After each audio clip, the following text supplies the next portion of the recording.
Halo semuanya, selamat datang di sesi kupas tuntas kali ini. Hari ini kita bakal seru-seruan bareng ngebahas 6 teori konspirasi yang jujur aja paling liar dan paling aneh sepanjang sejarah.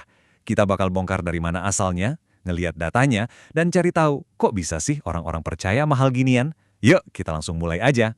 Nah, sebelum kita mulai, coba dipikirin, apa sih kesamaan antara manusia tanpa kepala, lumba-lumba yang jadi arsitek, dan 300 tahun sejarah yang tiba-tiba lenyap gitu aja? Jawabannya simpel, rasa penasaran kita sebagai manusia.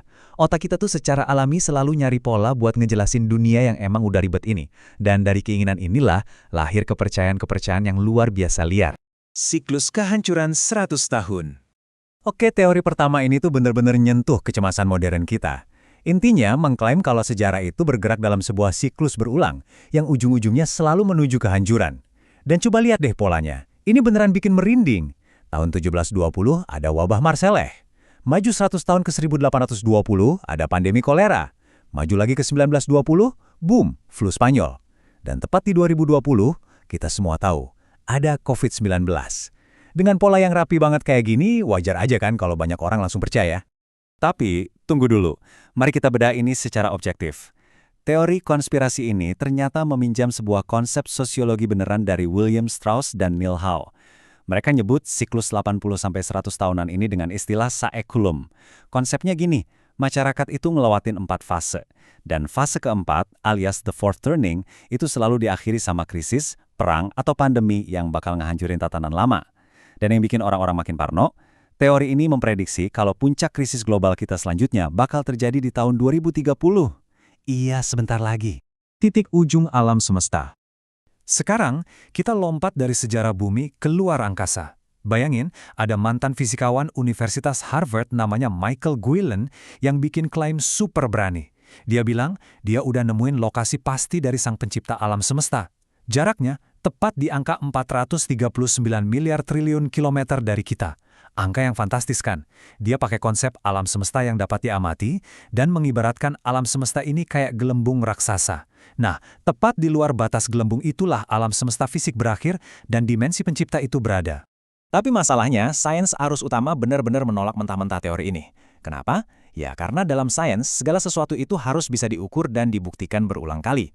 Sampai sekarang, kita nggak punya alat apapun yang bisa melihat tembus melewati batas alam semesta itu. Nah, yang bikin cerita ini makin menarik, itu latar belakang si Gillen sendiri. Dia ini jurnalis pertama yang menyelam ke bangkai kapal Titanic, dan waktu di sana, dia ngalamin yang namanya pengalaman mendekati kematian. Pengalaman spiritual yang intens banget itulah yang akhirnya jadi dasar dari klaim pseudoscience ini. Dia nyampurin fisika sama keyakinan pribadinya sendiri. Misteri suku tanpa kepala. Percaya nggak percaya, orang-orang zaman dulu tuh beneran yakin kalau ada ras prajurit kanibal nomaden yang nggak punya kepala. Mereka dikenal sebagai suku Blemmyes dan katanya wajah mereka itu ada tepat di bagian dada. Anehnya mitos ini bisa bertahan lama banget, soalnya tokoh-tokoh sejarah yang paling kredibel pada masanya ikut ngelaporin hal ini. Mulai dari Herodotus, si bapak sejarah, komandan Romawi Pliny the Elder, sampai penjelajah Inggris Sir Walter Raleigh di tahun 1595. Reputasi nama-nama besar inilah yang bikin cerita absurd ini dianggap sebagai fakta mutlak pada zamannya. Padahal, kalau kita lihat realitasnya, ini malah nggak kocak sih. Para penjelajah itu kemungkinan besar cuma berpapasan sama prajurit Nubia biasa. Suku ini punya taktik tempur yang unik banget. Mereka menundukkan kepala, terus sembunyi di balik perisai raksasa yang dilukis dengan wajah manusia yang super mengintimidasi. Coba dibayangin ngelihat itu dari kejauhan. Pasti kelihatan kayak monster. Kenapa ceritanya jadi lebay? Ya, tahu sendirilah penjelajah zaman dulu itu butuh kisah-kisah fantastis biar bisa dapat kucuran dana sponsor dari kaum elit. Jadi sedikit dibumbui, nggak apa-apa lah ya. Mandor kota bawah laut. Lanjut, kita masuk ke legenda internet yang lebih modern nih.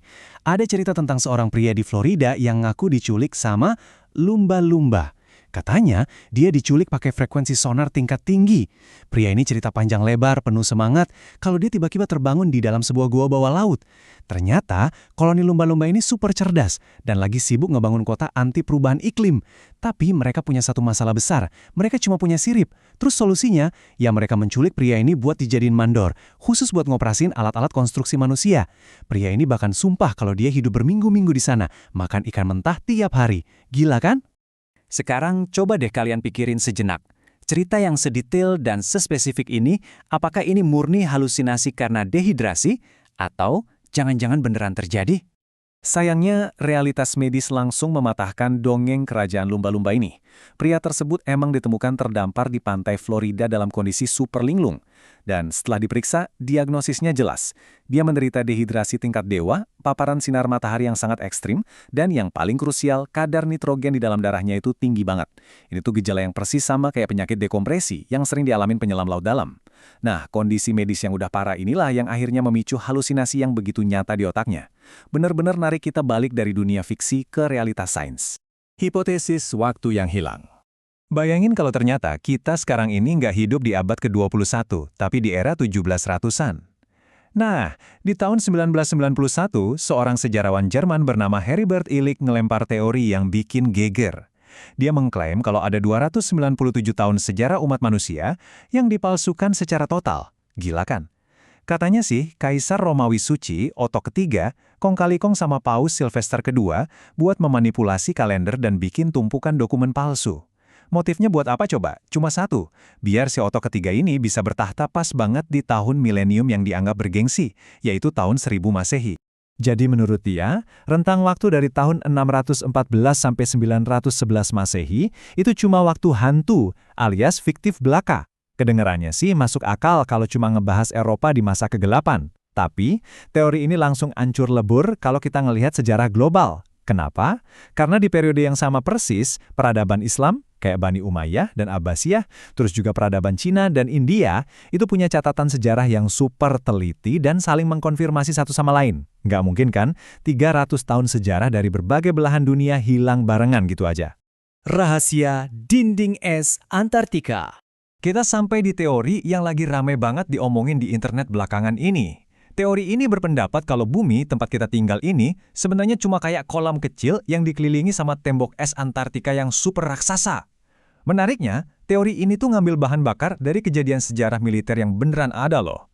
Jadi ceritanya, setelah Perang Dunia Kedua selesai, militer Amerika meluncurkan sebuah misi besar bernama Operation High Jump. Laksamana Richard E. Byrd ngebawa sekitar 5.000 tentara, puluhan pesawat, dan kapal induk langsung menuju Antartika. Tapi yang bikin curiga, misi segede ini tiba-tiba dihentikan lebih awal dari jadwal. Nah, dari sinilah desas-desus liar mulai bermunculan. Gara-gara berhentinya misi itu, muncullah sebuah kutipan yang melegenda banget. Laksamana Byrd ini dikabarkan sempat ngomong di televisi, dia bilang kalau ada daratan sebesar Amerika Serikat yang terletak tepat di balik kutub dan belum pernah sekalipun dilihat oleh mata manusia. Boom! Dari satu kalimat inilah teori dinding es lahir sepenuhnya.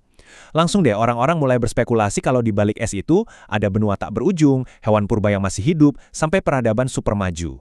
Dan katanya nih, para elit global sengaja ngejaga ketat perbatasan es itu cuma biar kita ngerasa kalau sumber daya di bumi ini terbatas. Dan itu membawa kita ke penghujung kupas tuntas kita hari ini. Dari semua cerita tadi, pertanyaan besarnya adalah, apakah kita ini beneran lagi mencari kebenaran yang tersembunyi? Atau kita tuh sekedar nyari pola-pola yang bisa bikin kita merasa tenang di tengah dunia yang emang serba kacau dan gak tertebak ini? Cerita-cerita tadi mulai dari siklus 100 tahunan sampai tembok es raksasa, secara brilian ngasih lihat ke kita satu hal. Arsitek terbesar dari semua teori konspirasi ini ternyata bukanlah alien dari luar angkasa atau elit global yang ngatur dunia secara rahasia, melainkan psikologi di dalam otak kita sendiri. Menarik banget kan? Terima kasih banyak udah nemenin saya ngobrol hari ini. Teruslah penasaran, jaga pikiran tetap terbuka, dan sampai jumpa di Kupas Tuntas berikutnya.